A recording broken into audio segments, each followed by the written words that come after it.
said that there are no atheists in the trenches of war. Suddenly everyone's a God believer. The strange thing is that many people can handle failure and tough times with far more style and far better than they can handle success. Success often blinds us or causes us to react to other people and other situations in rather strange ways and jeopardizes our opportunity for favour and a good name. Proverbs 3:6, in all your ways acknowledge me in the good times and in the bad. Hey, you know that when you're in trouble you need God. That's when you pray for help. When things are going well for you, you need God just as much. You need God so much. You know, you need Him in a good time. You know, we have wedding vows. You know, in plenty and in want, in prosperity and in adversity. You know, so I'm going to stick with the one married partner in all the good times and the bad times. And many of you here, I did the marriage ceremony for you, and I heard you say that stuff. You probably didn't hear yourself, but you said it. And it is written. It's down. You said it. Because I said it, and you probably did that after me. And when it came to adversity, you nearly tripped up on that one. And will. But it's in prosperity and in desperation. I think we all like to quote Philippians 4:13. And it says this: I can do all things in Christ who strengthens me. We love to quote that, don't we? And I know you love it so much you're going to say it with me. I can do all things in Christ who strengthens me. But you see, like every coin, it has another side. And we just want that one. I just can do all things in Christ who strengthens me. But Jesus said in John's Gospel, chapter 15, verse 5, I am the vine, you are the branches. If you remain in me and I in you, you will bear much fruit. Apart from me, you can do nothing. That'd be a good time for messaging there, wouldn't it? Yeah. When you lost somebody, you can do a whole series on nothing. With God, nothing is impossible. Without Christ, we can do nothing. Nothing, nothing. It's all from Him. It's all from Him. If I stand in favour with God and with humanity and have a good name, it's because of Him. Not because I'm clever, not because you're clever. So fourth heart issue to win favour and a good name, respect for God and a worshipful attitude toward Him. Proverbs 3:7, in the contemporary English version, don't ever think you're wise enough, but respect the Lord and stay away from evil. You've never arrived.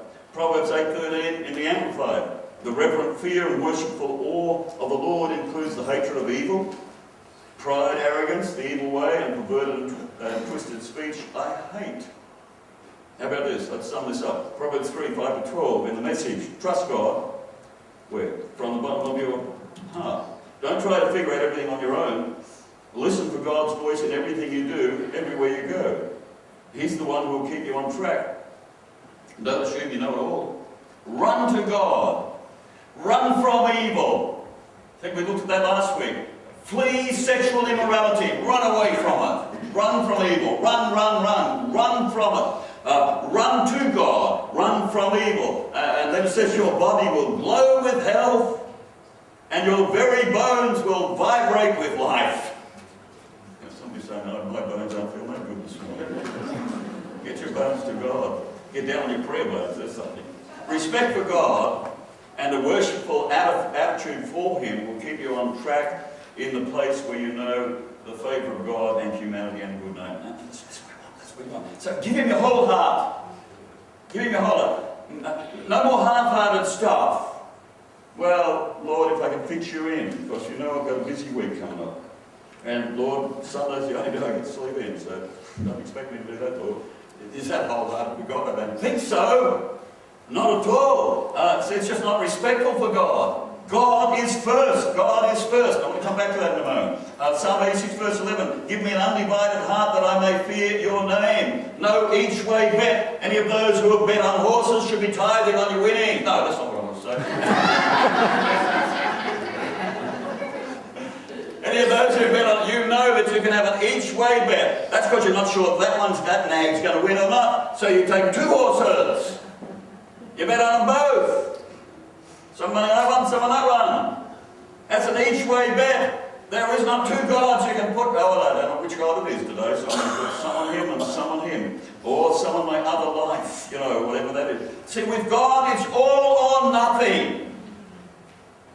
Don't expect his favour if it's an each way, but give him everything, give him all. Psalm 86 verse 12, with the good news, I will praise you with what? With all my heart, O Lord my God. I will proclaim your greatness forever. So don't hold back.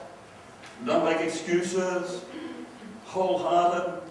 All your heart. It's over in Revelation chapter 2.